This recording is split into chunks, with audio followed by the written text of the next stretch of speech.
All right, so this is Tanya for Daily Living, and we are up to chapter 33, part 1, chapter 33. Welcome. Come, sit down, enjoy. So last week we were doing the famous chapter 32, the Lave of the Tanya, where we spoke about what deep, true, inherent Ahavas Yisrael is.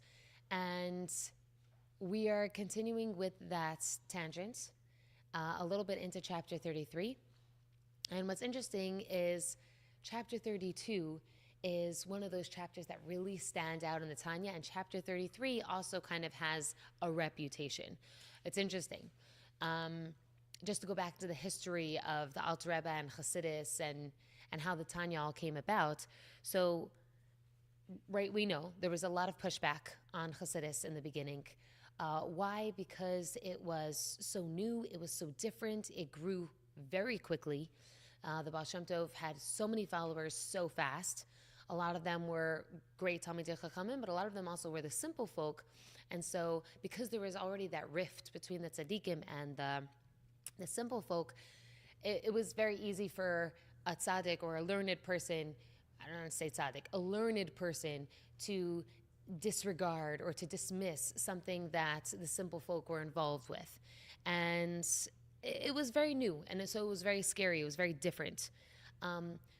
One of the biggest differences that came out right away, and sometimes that this is the reason why there was so much anxiety around it, was, sometimes when you see someone doing something right and you feel like, oh, I should have done that, then you're like upset, like, oh, I should have done that. And then you're upset at that person for having done the right thing. So there was a little bit of that there too, because what had been happening was people became very religious. And when I say religious, I mean very much focused on the practice of Judaism as opposed to what Chassidus really brought, which was relationship with Eibishter, the godly aspect to religion. There's a funny joke about a man who comes, I've probably said this joke before, but it's such a great one. A man who comes running to the rabbi and he's like, God, Rabbi, I had this terrible, terrible dream. The rabbi says, please tell me, what is it? And he says, I had this dream that I killed God. And I just feel like there must be something for me to rectify, some tshuva for me to do. I can't believe that I would have ever had a dream about such a thing. And the rabbi said, okay, let's talk about your day. Let's figure out what happened during your day. Maybe there's like a sveka somewhere throughout your day that caused you to have a dream about killing God. So he starts going through his day. He begins the day by learning for hours, and then afterwards he davens, then afterwards he goes back to learning, and then he does tremendous amount of chesed, and he's busy with Torah and mitzvahs all day. And the rabbi says, when do you have time to, do you ever think about God or your relation? He's like, think about God? Who has time for that? I'm so busy, right? Basically saying like he's so busy all day trying to perform Torah and mitzvahs, he doesn't have room for God in his schedule. The idea being that, right, that resulted for him killing God. What's the idea? The idea is that we became very religious in practice, religious in the fact that we loved Torah, and we're actually the one religion that we support learning just for learning. Like, learning Torah is a mitzvah. You don't really have a mitzvah for just studying Quran or reading the Bible. That's not a commandment. We have an actual commandment to just learn, which is gorgeous, right? Which is beautiful. And it's also easy to forget God in that picture sometimes. And so what was happening was there was a lot of practice. There was a lot of, I have to do this mitzvah. I must live this way. This is the way I do things. And a little bit of the impact of that was like the burden of being a Jew, especially during times of persecution. And so what the Baal Shem Tov brought was breathed life into Judaism, where it wasn't just about practice. Judaism was about God and a God-person relationship. And then from there flowed the practice, the Torah, the mitzvahs. So we're going to talk about that a little bit more. But that's what he introduced. And that was very, very different. And that was, therefore, very, very scary for people. Again, like I said, understanding that they were missing a little bit the forest for the trees. And because of that, it was scary to acknowledge that for themselves. It's an interesting little anecdote. I remember when I was in my note, which is a school in Israel, to support young women who want, also young men, but the one that I went to was for young women, to support young women in their religious journey. One of the first things that the dean would say whenever he met a new girl was to say, and again, he's saying this, and he has like long payas, and he wears a long frock and a very Hasidish looking hat. And he says, I just want you to know I am not religious. And it just, every single time there was like that shocked expression, reaction, because he looks pretty religious. And his messaging was always clear. My Judaism is not a practice. It's not religious rote. It's not just something that I do because I was born into, and it's because I have to do it. My religion is a Hasidic religion, which means I have a relationship with God.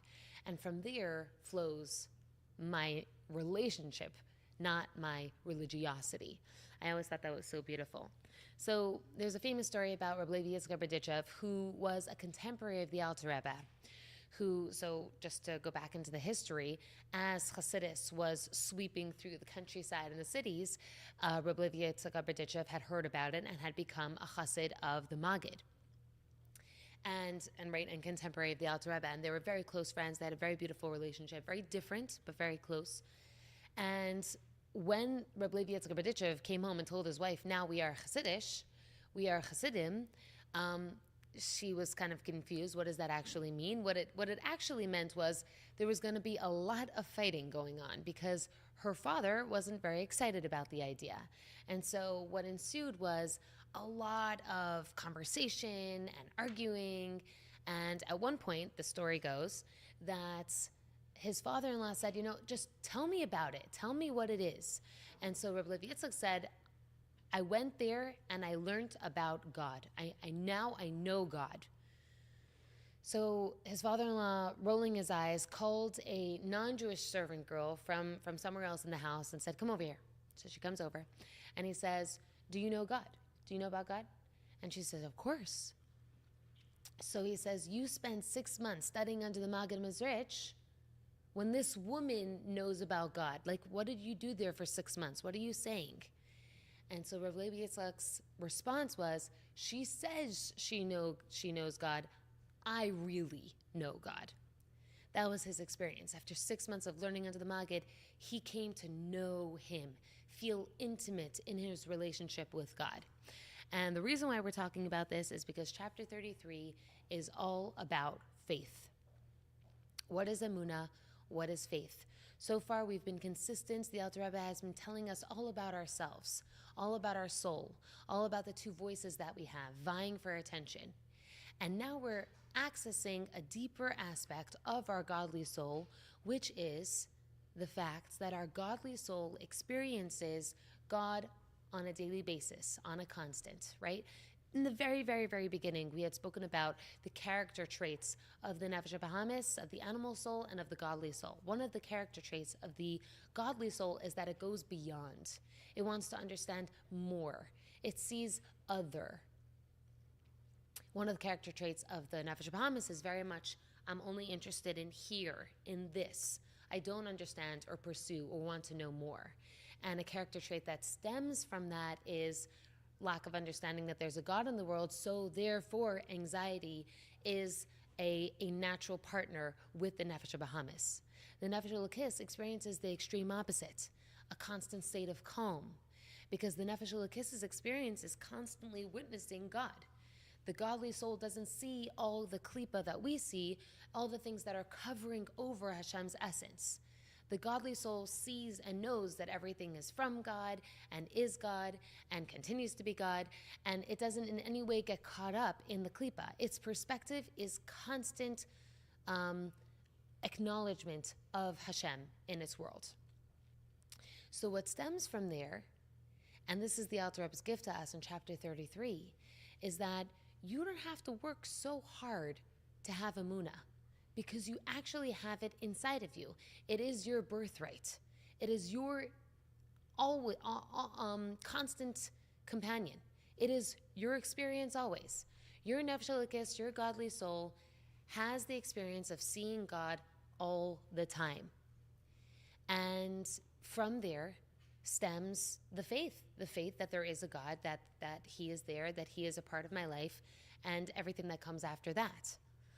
So why does the nefesh elokis know that there is a God? Because he's literally seeing it. And the other piece is because he is literally a part of God.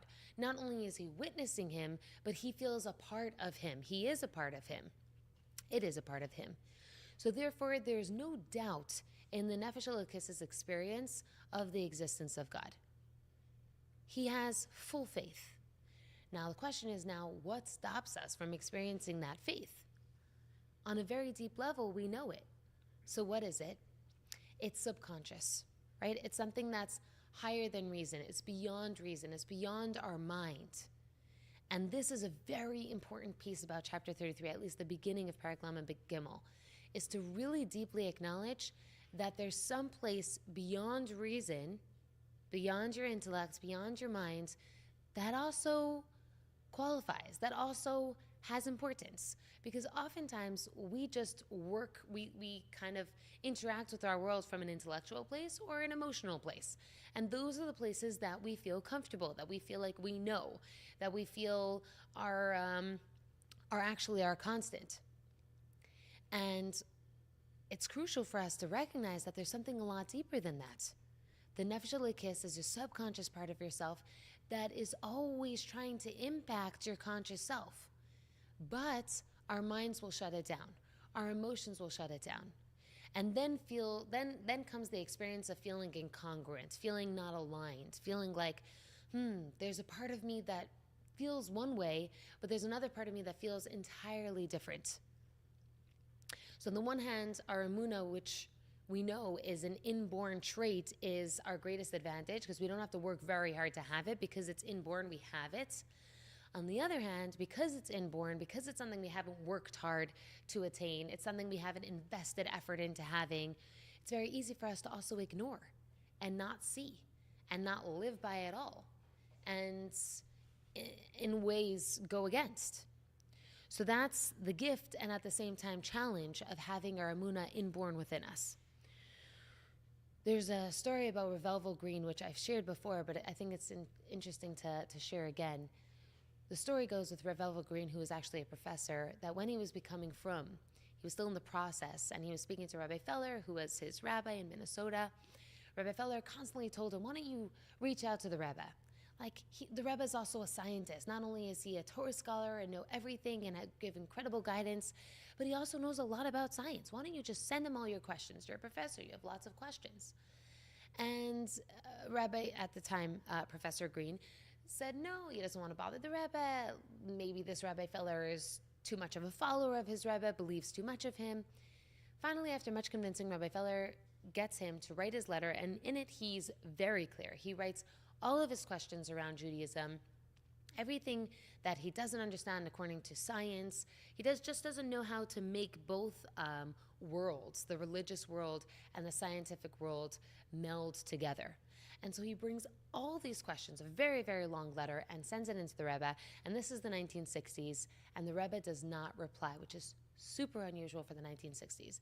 In the 1960s, people would ask the Rebbe, really irrelevant question. I don't know, irrelevant, but ask him anything and would always get an answer. Which car should I get? Where should I move? What should I paint my kitchen? Anything, literally anything, and the Rebbe would answer. And here the Rebbe doesn't answer what is seemingly a very important question for this person, a series of questions for this person, for this Professor Green. But it still began a very beautiful relationship between the Rebbe and the professor. And that was it. He didn't get a response, and he just accepted that, and he moved on. Years later, when Professor Green was already religious, he had already chosen to become frum, he comes to visit the Rebbe and have a yechidus, a private audience with the Rebbe. And he sits down to speak with him, and at one point, the Rebbe opens up his desk drawer, takes out Rav Green's letter, and goes through every single answer of that question, of the questions that he had written into him. And every single question is answered perfectly, soundproof. It's good. And Professor Green says, I don't understand you, Rebbe. When I had these questions, you don't answer me. When I don't need these answers anymore, now you answer me. Well, I don't understand what just happened here. It was like, this was obviously intentional, but why? And the Rebbe said, because if I had answered you then, you wouldn't be the Jew you are today. The idea being, if I had taken an intellectual approach and explained everything to you according to your mind, according to intellect, prove everything to you, you wouldn't have what it takes to be the person you are today, which means the Rebbe is saying that in order to have emunah, there's also the term leap of faith, right? Leap of faith is, I think, whoever came up with the term, obviously, I think meant it derogatorily, like you're just jumping blind into something. But the idea is it's yes, it's true. It's shutting down your intellect. It's putting aside your mind because you're tapping into something much deeper than anything intellectual. You're tapping into something metaphysical, spiritual, a deep consciousness that is not intellectual. So the Rebbe was saying, stop using your intellect. I'm not going to answer your intellectual questions right now. I want you to experience what it means to jump into it. And he did. He made that leap. And he experienced Hashem. He experienced what it means to live like a Jew. He experienced that relationship. And then no longer needed these answers anymore because they weren't, his religion wouldn't be hinged on the intellectual pursuit of religion. It would be hinged on his emunah, his deeper consciousness, his faith. So let's talk about emunah a little bit and what the effects are of emunah. Emunah actually comes from the word uman, which means a person, a tradesman, a craftsman. The idea being that just like a craftsman, a tradesman has practiced something again and again and again. A goldsmith, this is all he does. He hammers away at the gold, and therefore he has become perfect at his craft. The idea is that emunah is something that we have to work on constantly. Yes, it's something that we have intrinsically. It's something that we are born with. It's inherent. It's our gift. And at the same time, it's crucial that we are in a constant state of opening ourselves up to recognizing it, to seeing it, to practicing it, to making it a part of our true conscious selves. We have to bring it from the higher than intellect part of ourselves down to really experiencing it. What happens when that happens? What happens is we're allowing a godly conscious to be a part of us. So what we're doing is we're making space for Hashem into ourselves. And we're pushing aside the intellect, pushing aside the feelings, and saying, I know there's something more. I have a deep knowing, and I'm making space for Hashem inside me. Which Rabbi Peltiel says, and I loved this word because it just brought a deeper understanding of what's happening there. At that moment, we are becoming hosts for God. We are ourselves, and we're welcoming in a guest who, of course, belongs there. He is God, and we're nothing without him. But the experience is kind of like the concept of dir b'tachtainim, where you take something and you're elevating it. You're taking something in this world and you're revealing the godliness within it. So here, when we're experiencing emunah, we're putting aside our intellect, our feelings, what we think of the world, and we're saying, I want to make space for you, God, in my life because I have a deep knowing of your existence. And what that does is we become a host for Hashem. We become his experience. And we then are experiencing that deep humbling that comes along with having a godly perspective.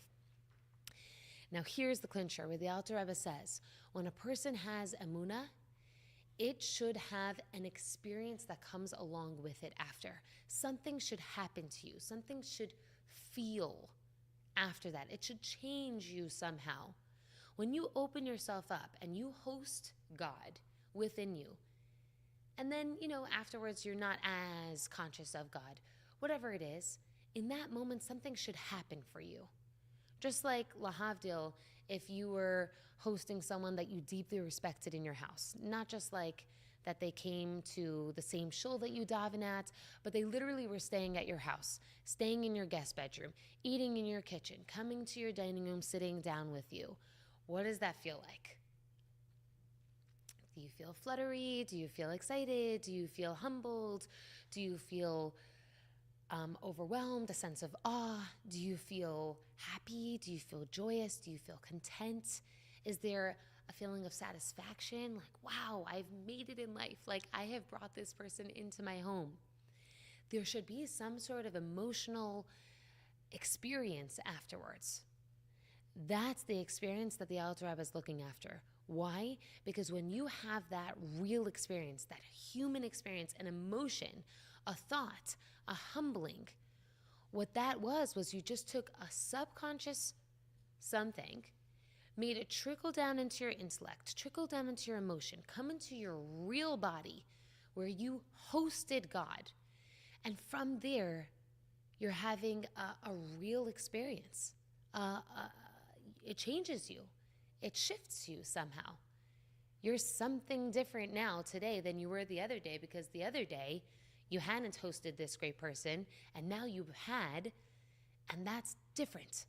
Now you're changed. So what the Alter Rebbe is bringing here is this has a deep impact on who you are as a person. And that's important because the whole point, going back to the beginning, the whole point of Hasidus was to introduce relationship with God. We want to veer away from religion and just it being practice and taking care of mitzvahs and doing what is right and wrong. And instead, we want to live from a place of, I care about God. I have shifted inside of myself because I have a relationship with Him. Something here is changing me.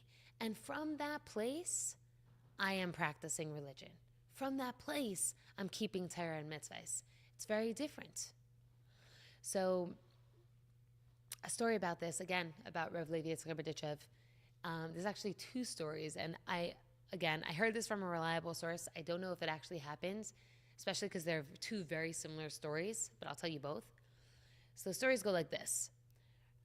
It was Sukkot time. And one story is, it was the very first day of Sukkot, and Rav Levi Yitzchak Berditchev was so excited to finally perform the mitzvah of Lulav Nesreg that he was up, like maybe he was up a whole night or was up super early in the morning, and as soon as dawn broke, he walked over to the special, what's it called, like a furniture piece where he was keeping his esrog, and just like forgot to open the door and just stuck his hand right through the glass because he just wanted that esrog already. And the other story is like very, very similar, where it was after Sukkot, so it's been 10 days already that he hasn't been able to put on his talis and tefillin, and he was so excited, he just reached right through the glass to try to get his tefillin to put it on. What's the significance of that story? Someone who functions from a religious place doesn't do that. If you're just practicing your religion, you could also stop and open up the door. Someone who's so full of passion, is so excited about serving Hashem, feels that love burning so tremendously that is not even seeing the glass and just wants that mitzvah, wants to taste it, metaphorically speaking. That's someone who lives with a relationship with Eibusher. That's where it flowed from. His desire to do the mitzvah was coming from a human desire, a human person wanting to perform Torah and mitzvahs because he has that relationship with God, because he has allowed God to become so much a part of his experience. He hosts Hashem that it has overtaken him and elevated him to an entirely different sphere. Right? Just like when you're hosting a very important person, you have now become more important. You're different. You're special. Right? It was interesting. I was coaching someone recently, and previously when we had spoken, there was something about religion that had felt very heavy for her, very weighty. And it was something that she didn't necessarily have to do halachically. So when we finished coaching, she kind of concluded with, it's better for me not to do this than to start resenting it and getting so upset about needing to do this. Again, it wasn't something that she had to do halachically, it was more extra. And so she stopped doing it partially in order so that she just like didn't have to feel so resentful and heavy around it. Then a few months later, she called me and said, you know, I've been doing it this way for a few months, but what's coming up for me, this fear is that am I just being lazy? When am I going to get back to that? Because I'm feeling that feeling of, if I start dropping this, I'm going to start dropping all sorts of things. Like, what should I do?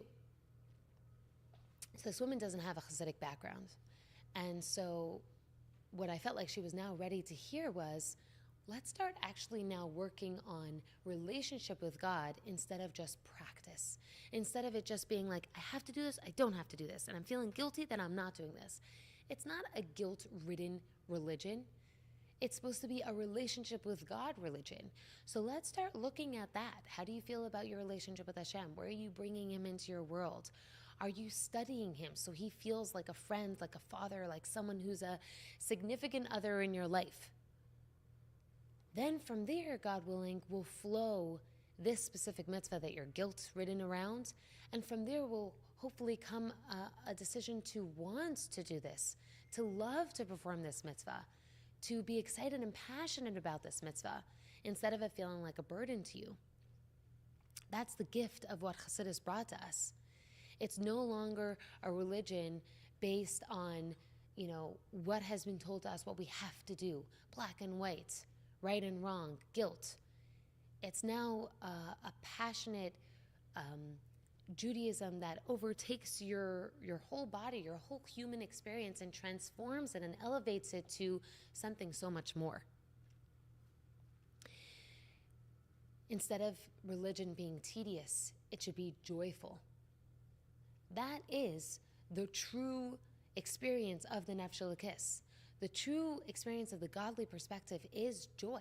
It's a state of being. There's nothing more joyful about just witnessing Hashem and knowing that you're a part of his greater picture, and that he trusts you to have a purpose in this world, and that he sees your greatness and your light and your beauty. There's nothing more beautiful than the Nefesh Elokis' experience and perspective. It's absolute joy. Nothing's hindering it. Just like you'll see with kids who haven't been through what we've been through, and so therefore they're running around, they run into the playgrounds, they're happy to meet with anybody, everything just flows, nothing gets them down, until finally they start maturing and growing up and basically covering over that ease, that joy. What we have to do is get more in touch with that childlike emunah. One time the Rebbetzin was asked, what's your husband's greatest character trait? What's great about your husband? About the Rebbe, right? And she knew him for 60 years. She knew him pretty well. And you would think his greatest feature is his leadership. His greatest feature is his giving up his life for his Hasidim, his brains. The Rebbe was an absolute genius, and would remember things from 30 years before. An article he read, someone had mentioned something, and he uses the exact same words back to them 45 years later. Real incredible mind. And what she responds is his emunah. His emunah is his most beautiful feature, which is incredible, right? What is emunah? Emunah is an intrinsic bond. It's a childlike experience of looking at Hashem and knowing that he's there, and just it's not intellectual. It's beyond that. And that was, according to the Rebbetzin, his most beautiful feature. So what can we do to get more in touch with that? What can we do to get more aligned with our emunah? So like we've been saying up until now, there's thinking about it, there's studying it, and the rest of chapter 33 is going to talk about that. But I think it's more important to really just focus on what is emunah and what does it make me feel? What is that whole experience like? When I say there is a God in the world, when I say Shema Yisrael when I daven, when I acknowledge Hashem every time I make a bracha before I eat something, that should make me feel something. That should make me the hostess of God in my world, in my perspective. What then ensues? Do I feel a sense of calm? Do I feel a sense of being held? Do I feel satisfaction? I'm doing pretty well. I have him on my side. Do I feel empowered? Do I feel lighter?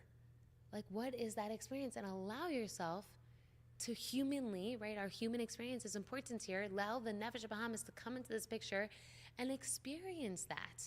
Because that's the whole point. The whole point, what Hashem wants, is that your Nefesh Elikis is bringing its joy and its glory to your human experience.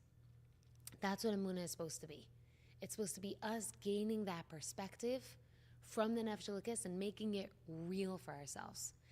I just want to conclude. It's just like an interesting concept for me. So I have this book. It's a sefer. It's a compilation of the Rebbe's letters all about Kisoy Rosh, which is covering your hair. And I'm only halfway through. But reading these Rebbe letters, what was interesting to me was the Rebbe's very strong stance on hair covering. Very strong. The Rebbe would say things like, I just don't understand. The Zohar says clearly the brachas that you're going to experience by covering your hair. Why would you not? And like, it's in the Rebbe's mind. At first I was like, it's a little intense. I cover my hair, but the energy behind it, when you talk about literature, there's mood and there's perspective. So the energy of the letters is very clear cut. It's very straight. The Rebbe does not take a wishy-washy approach. It's, I can't understand why you would even think of not covering your hair, considering all the blessings that would come your way if you did. And what I thought was so beautiful once I thought about it was here you could see the Emunah so clearly in the Rebbe's perspective, right? The Rebbe is saying, I know from my godly perspective that has overtaken my entire experience because I am a literal host for God. What I see is the brachos flowing for someone who covers their hair. And it's clear to me. It's so clear. It's almost simple. Really, that was the word. It's so simple to me that this is what will happen for you. The blessings are waiting for you. Why wouldn't you see that? How come you can't see that? What's stopping you from seeing that? And I think it's just so beautiful because a lot of times we'll hear, oh yeah, this is a segula for this, or if you do this, this is a wonderful thing that could happen for you. And some things are segulas and maybe sometimes we don't give them so much credit, but other things, let's say something like this, where it's a clear message from Rabbi Shimon Bar Yochai that if you do this, this will bring bracha to your life. I'm giving you a conduit. This will bring bracha to your life. And there's a part of me that's like, really? Like, are you sure? Is it really going to affect that? And the Rebbe's stance was pure emunah, absolute clarity, right? That's one of the character traits of the Nefesh Elikis, clarity. Yes, simple clarity, acknowledgement of God. I see that conduit coming down for you. And so once I saw that and appreciated it, it was a lot easier to read those letters. It was actually so beautiful to witness just that childlike emunah that the Rebbe had in this promise. And I just think it's so beautiful to obviously work towards deeply believing, deeply allowing that to melt into your consciousness and flow from there. See what comes out of that. I'm a host for Hashem. Now what do I want to do? So I just want to conclude with kind of like a little bit of a disclaimer. This is not feel-good Judaism, right? It's not like, oh, if you feel good, then you should do it. If I feel like I'm in the mood, I'm going to invest effort. That's not at all what I'm saying. But what I'm saying is, it's like so different from that and much deeper than that. This is, of course, you should be keeping all of halacha. And that story that I said before, like I said a few times, it wasn't that I was telling her don't keep halacha. And I don't even tell her anything because I'm just a coach. I'm just opening up the space for her to process. It wasn't that she wasn't keeping halacha. It was resisting astringency. She didn't have to take it upon herself. And what can be born from focusing on the relationship that you have with Hashem is so much more authentic, so much more genuine and sustainable that that's the direction that Chassidus wants to take us to, because that's authentic Yiddishkeit, born from a relationship with Hashem instead of it just being practice. Because as much as you build a habit, at a certain point, habits die because something has to motivate that habit. Something has to make it work. What if you don't feel like it one day? What if you don't feel like taking a shower? Even if you take a shower every single day, one day you're not going to feel like it, even though it's your habit to do it every single night. That's not sustainable. And that's also not what it's all about. Yiddishkeit is supposed to be about becoming a host for Hashem. And so the focus is that, and from there flows a passionate zeal for the practice of religion. It shouldn't feel like a mitzvah is any longer something heavy or tedious for you. It should feel joyful and beautiful and a privilege to be able to practice it. So that's an important thing for us to think about and to also to impart to the people around us. We shouldn't feel like it's hard to live the life of a Jew. We should feel like I'm blessed to be able to live the life of a Jew. And that should be our experience always. And if we're not feeling that, then it's time for a reckoning, to go inside and see like what feels heavy, what feels tedious, what feels wrong. And let me maybe not take a step back from them, I'm not, God forbid, saying that, but let me revamp it, come at it from a different perspective, bring Hashem more into the picture, and see then how it feels. Yeah. Part 1 of chapter 33. Stay tuned.